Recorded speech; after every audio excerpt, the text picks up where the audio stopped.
Hello guys, I'm Envy Lego Technic and this is start of a brand new project. But first, I want to cover a few changes to the workshop. First of all, as you can see, I'm using both my hands here, which means that I have a new phone stand that I built out of Lego, as you can see here. It is very tall and I can't fit the whole thing here, so yeah, it also has an adjustable angle using these pieces that slide on these axles, and it's a little bit wobbly, but if I'm careful enough, I think it'll be fine. Let me just set the camera, and this new camera stand means that there is no more single-handed shaky footage and hopefully no more voice tone changes so that my voice does not become quieter all of a sudden. And another thing is that there is a new project that I haven't made a video about yet. That is, there is no building process video, there won't be one.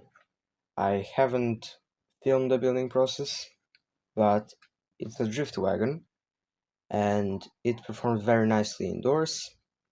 Outdoors is a little bit slow, and if you don't tape the tires it can drift, but if you do it can, but then it's difficult to control, so I would just recommend driving it indoors.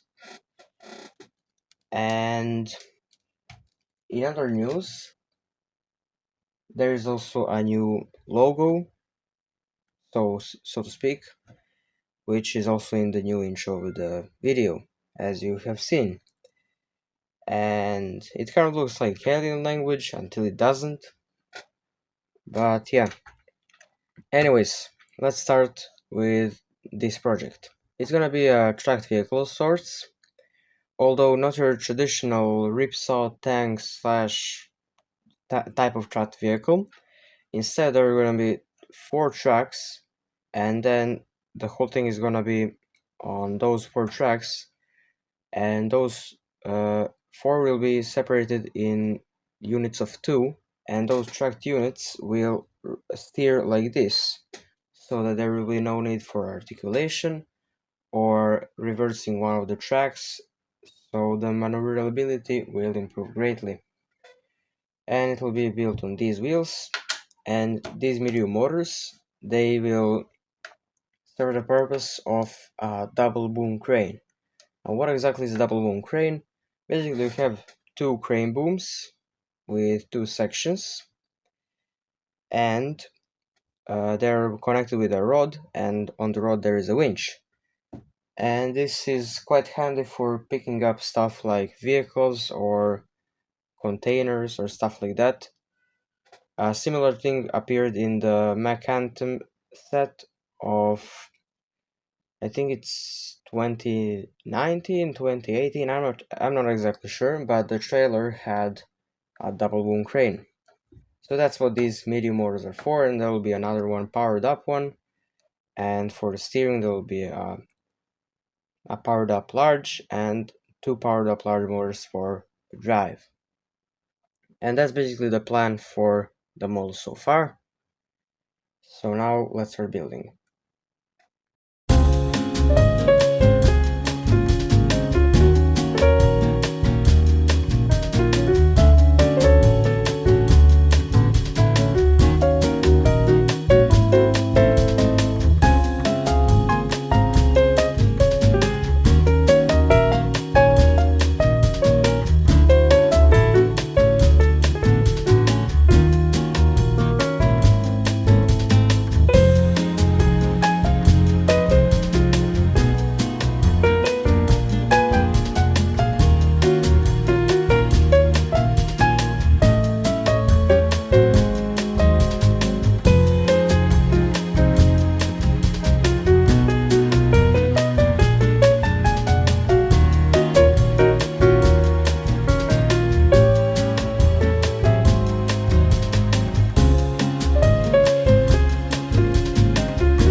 now that the both track units are done, we can see approximately how long the vehicle can be. And long story short, it's gonna be massive. Even longer than the big guy over there, even longer than that. And that means that we're gonna be able to pick some pretty heavy stuff. That is some pretty big stuff, and hopefully also some heavy stuff, but I don't know, since I'm gonna use the small linear actuators, I'm not very confident that there will be a lot of load capacity, but I think there's gonna be enough for uh, basic playing. And as you can see, they are both identical, and as you can also see, I didn't have enough gray or black track pieces, so I had to mix them up. They have a little bit of gearing here and a little bit of there, so the vehicle is gonna be alright in terms of speed, although in terms of torque I'm a little bit concerned, and in terms of traction is terrible whether or not you have differentials if you're using tracks, so I don't really care. And yeah, that's basically it in terms of the progress. But now I'm gonna explain how I'm gonna attach them to the chassis.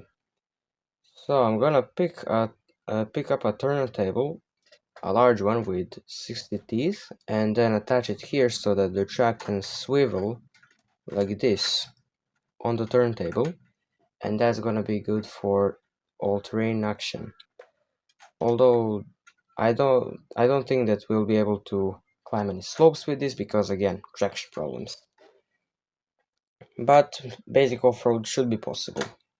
And as you can see, the tracks are a little bit loose, but since the teeth over here are really big and since all four tracks are driven, I doubt that will be stopping us a lot.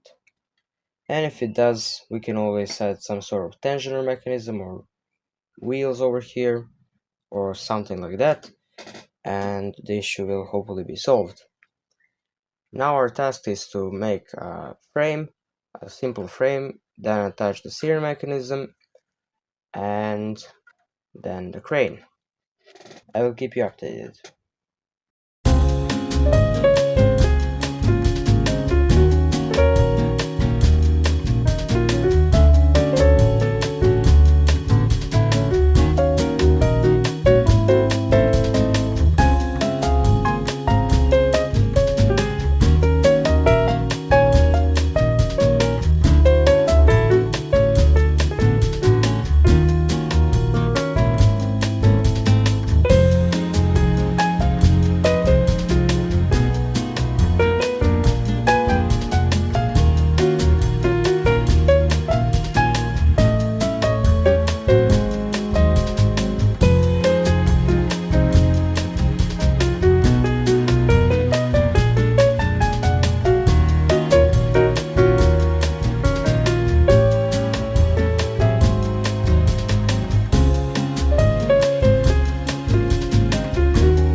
Here's a simple frame that I built for this vehicle, and the steering mechanism is not yet here, but you can see roughly how it will look. And you can also see that there is not much space left in between these two tracks because of the steering, so I'm not exactly sure what I'm gonna put there. Maybe I'm just gonna leave it empty for the breakover angle, which is already very high. And the tilting of the tracks actually worked very well because it allows us to climb steep slopes on stuff like pillows and carpets, but you can totally forget about climbing stuff like books because that is a rigid surface, and rigid surfaces are not very well suited for plastic Lego tracks. And I also realized that if I build an independent steer mechanism for both of these axles, I can do some really cool stuff. such as normal steering, crab steering, and even whatever this is. And I think that will improve the maneuverability great, and it will also allow us to actually drive in this direction, which will be useful for picking up cargo with the crane. Speaking of the crane, as you can see, the frame itself is very narrow, and that means I will most likely have to widen it in order to fit all the motors for the crane. But before that, I'm gonna install the steering mechanisms and test the chassis, and I'm gonna tell you how it goes.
The steering mechanism is now done. Sorry for the lighting, it's not the best. It's early in the morning now, and as you can see, these need to rotate in the opposite directions. So I use a rather interesting mechanism, which involves two different gear sizes, but the same gear ratio. And I've heard that this is very heavy duty, although I've never actually tested it in real life. So I guess this will be a good opportunity. I could have also used knob gears, but those are pretty noisy and pretty inefficient, and I think for steering mechanisms this will be just fine in terms of heavy duty. And that's basically it. As you can also see, I used some Warren gears here,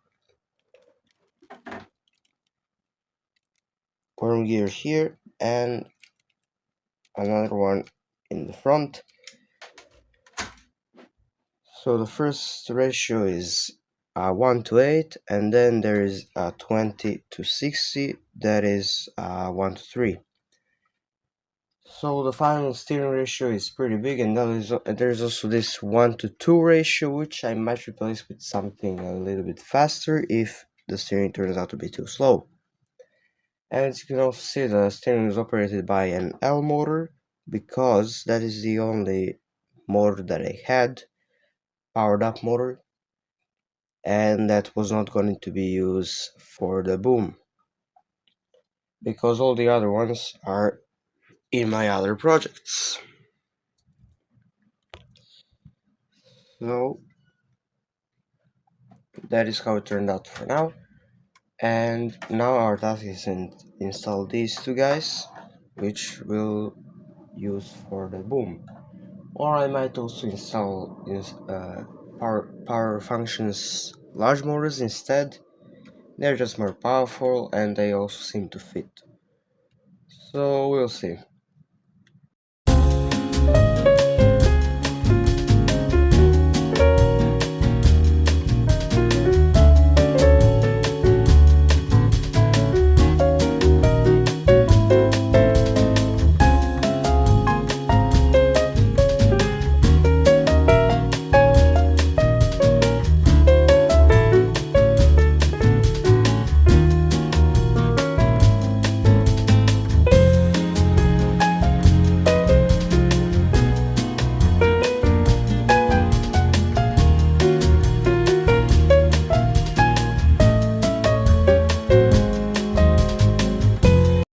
So in terms of news, I installed the motor for the first section raising of the boom. As you can see here, there are already two mini linear actuators. The reason I'm using mini linear actuators is because one, they're narrower, which means that I can make them in here, and then I can do the crane on the other side, and it will still be within the dimensions of the chassis. And second of all, I don't have any more larger ones. I only have one of them, and I need two for these functions, so mid-linear actuators it is. And as you can also see by the buoys, I tested it indoors, because again, it's very hot outside. I tested it indoors, and the results are expected. Basically, it had zero traction, and at first the steering cracked with these gears, but it's not because the gears themselves are not heavy duty, it's because the gears were not braced properly. So instead I switched it up for this pre-made frame, which worked just fine. And another issue is that these sprockets were coming off, so I lengthened the axle and put a little bush over here. I forgot to put it there, but don't worry, I'm gonna do that right now. Just a moment.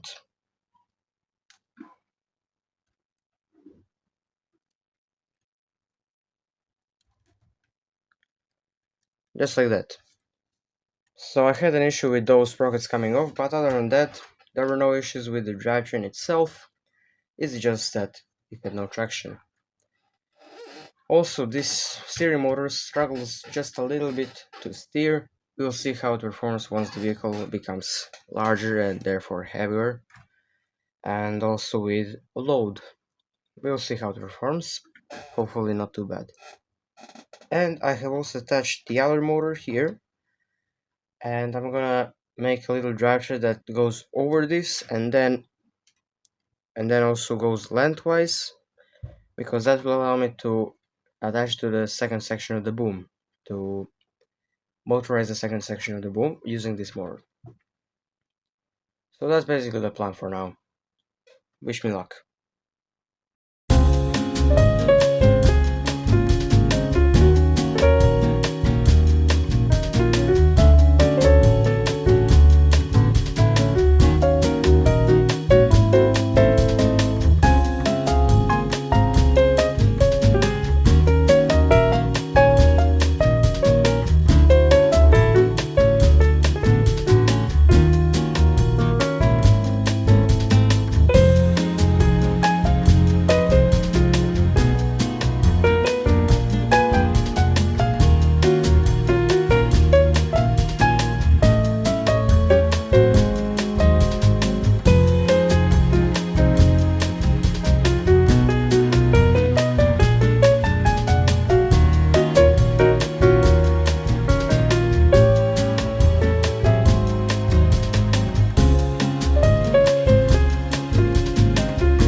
Both booms are now complete, and as you can see, I decided to make them my favorite LEGO Technic color, reddish orange. It's just that I didn't have enough 11 stud beams for the second section of the boom, so half of it is grey.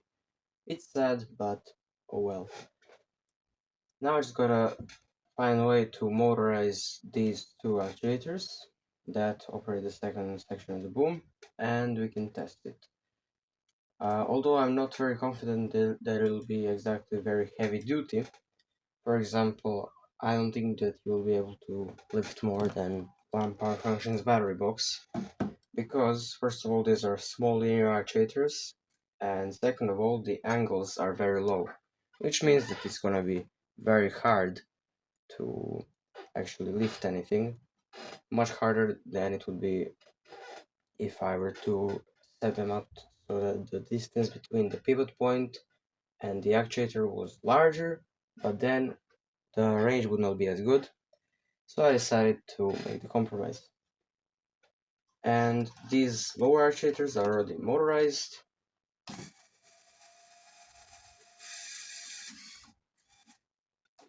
A very useful thing about these dual boom cranes is that you can easily pick stuff up and then put it down.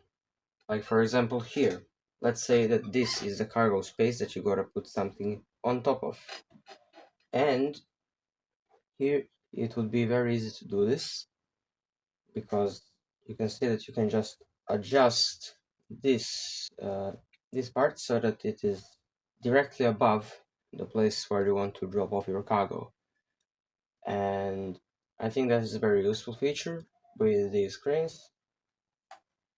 And also, I have never built a successful tracked vehicle in my life, except for one very simple one that was built 2 years ago, and I think that's it.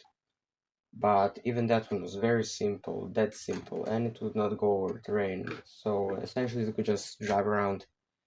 And if this one succeeds, it's gonna be a pretty big milestone for me. And that's basically how far we've progressed. Now I'm gonna motorize the second section of the crane and then hopefully install some panels for the cargo space.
After some on-camera building, off-camera building, and also drifting this wagon that I showed you earlier, I finally finished the final section of the chassis, that is the crane. And I almost had a little bit of a crisis when building because the rear drive motor over there did not reach the buoys here. Its wire could not reach the buoys. But then I repositioned the buoys so that it's upside down, and now the wire barely reaches, but it reaches. So again, it's good. And I have connected the crane motors to this remote, so now I can show you how it works without connecting the buoys and doing all that stuff. I'm gonna put the receiver here so that it's nice and exposed like that. Just kind of wedge it in like that. And I can now show you how the crane works. Uh,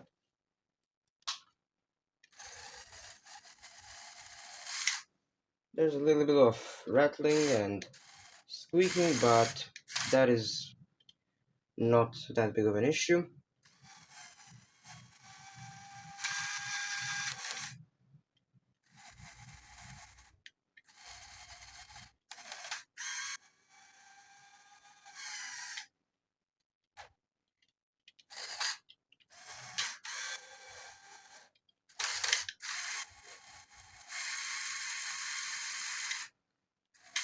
I have tested the load capacity, and the maximum it can carry is this very battery box, a full power functions battery box. That is really the very limit of the crane, since it very clearly struggles to pick it up, but it can still pick it up. And since I have used 5 out of the 6 ports of the buoys, I'm thinking of adding a winch, but we'll save that for the next episode. And if you don't want to miss the next episode and not forget about my existence, I think you should subscribe, because that way you'll see me every time you go into your subscription tab and you will not forget me. So if you enjoy this type of videos, you know what to do. Subscribe, like, share, all that stuff. And that will be it for this episode. I'm out. Bye.